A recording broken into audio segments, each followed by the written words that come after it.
In this class, we're going to consider algebraic expressions. And the goal of this class is really to get down some of the terminology or the language that you'll need to know about algebraic expressions to use algebra going forward. So that when your teacher or someone like me is describing algebraic objects using certain terminology, you'll know what I'm talking about. So let's just have a look at these examples to help us sort of tease out some of that terminology and get the sort of common language that we can use going forward. So the first thing is that algebraic expressions are made up from terms. Each term in an algebraic expression has got a particular purpose. Some algebraic expressions only contain one term, some contain multiple terms. It's common to see algebraic expressions with 2 or 3 terms, 4 terms. There's special types of algebraic expression, which you'll learn about later, which are kind of determined by the number of terms that they've got in them, but you're going to see all sorts, but they're made up from terms. So this expression here has got 2 terms, 1, 2. This has got 2, this has only got 1, this has got 3, this has got 2. And the way you can tell is because of the operations plus or minus in between. So that will always exist between the terms. Okay, so let's just start with the first example here. So we know we've got 2 terms. What are some of the other features? Well, the x is the variable. So I think you should already be familiar with the idea of a variable from previous classes in this series. But let's just put down some of the terminology here. So the x is a variable. That's the thing in this expression, this algebraic expression, which is allowed to vary. So that means that this term is a variable term, because if x can vary, then 3x, and it's 3x, which is the whole term, that 3x term will vary as well. So as the x changes, 3x changes. 3x, remember, means 3 times x, okay? So when you write something like 3x or 3b, that means 3 times that letter. Okay, so that's the first term. The number that goes in front of a variable, which is not a variable itself, because 3 will never change regardless of what x value you put into this algebraic expression. The 3 itself will never change. The 3 therefore is described, it's not what it's called, but it's described as being constant. Sometimes it is referred to as the constant or a constant. It is a constant value. The 8 is also constant, it will never change.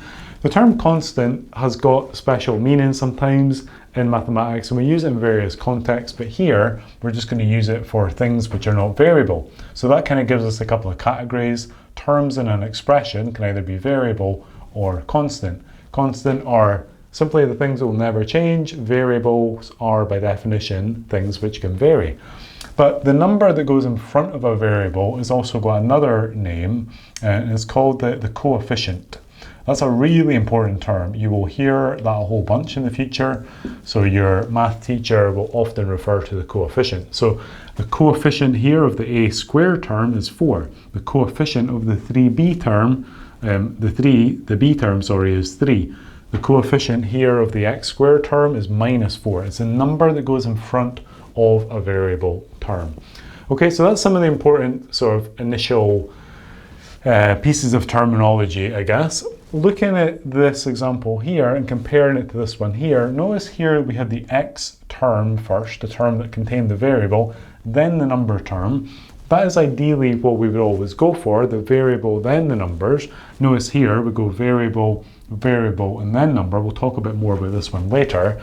Why have we spun it around this time? Well, if we did put the number term, the 7, on the end, our expression would have to look like this. It would be minus 4x squared, because remember, this is not a 4, this is a minus 4. So that's really important. The sign, the plus or the minus, is important. So this minus 4 is a coefficient of the x squared, so that has to go like that. The 7 is a positive, so that would be plus 7.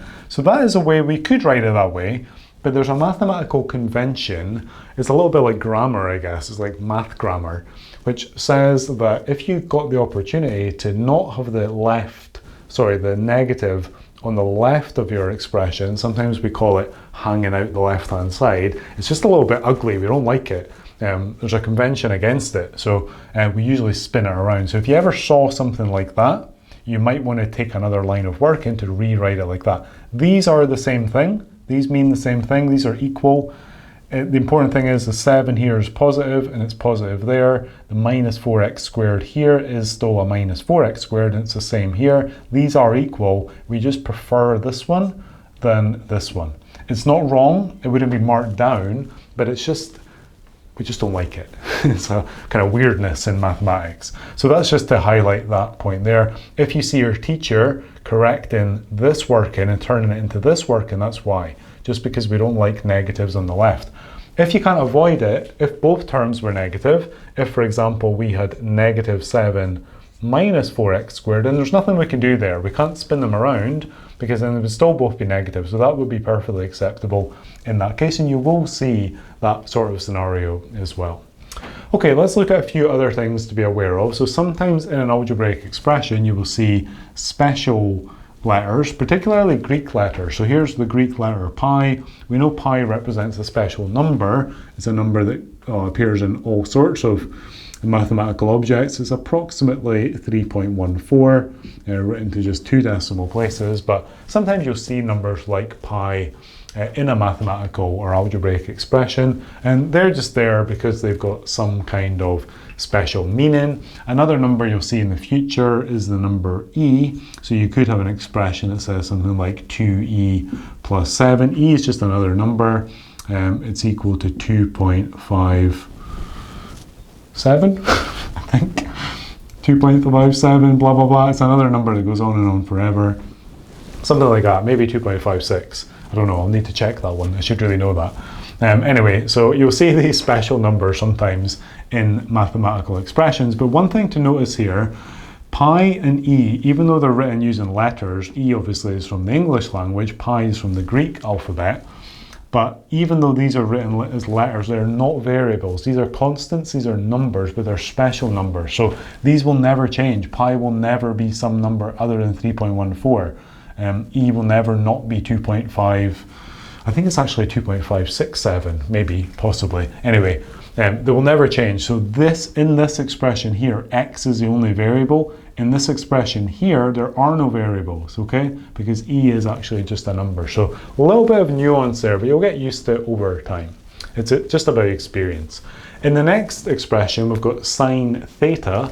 This theta is also a Greek letter. So theta is often used to represent angles. Not always, doesn't have to be, but if you see the letter theta, it will often be used in that position because it is an angle. And you don't know probably, or maybe you do have some experience already with the sine function from trigonometry. If you do, you'll know that this is to do with angle, so that's why theta gets used here, but it doesn't have to be. You will see also in many other scenarios just sine x, and that's perfectly fine as well. So in this case, theta is a variable, but it's a variable that represents an angle, so we might use x, but a lot of the time we'll use a letter which not only tells you it's a variable, but also says it's a variable and an angle. Okay, so that's why we're using it in that context.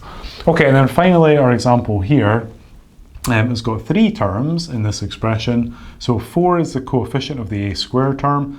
There's a second variable here, b. A and b are unconnected. And then you've got 3 is the coefficient of the second term to give you 3b. And then the constant term minus 13 on the end. So you'll see all sorts of expressions. They can contain 3 terms, 4 terms, whatever. It just depends on the particular question.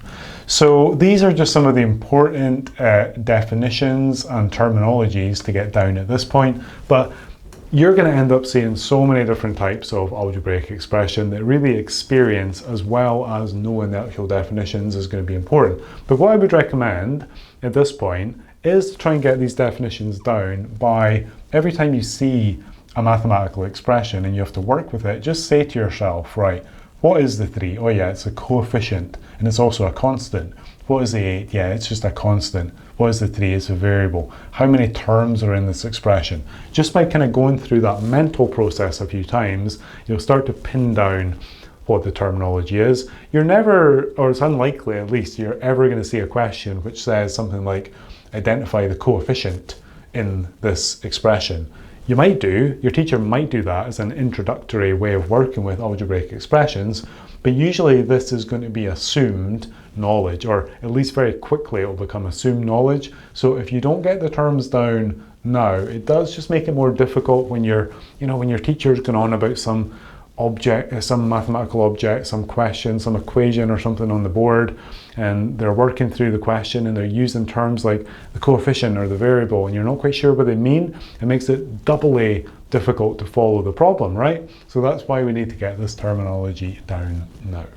So this idea of algebraic expressions, learn the terminology. Remember, algebraic expressions are made up from terms, and terms are constructed using these terms here.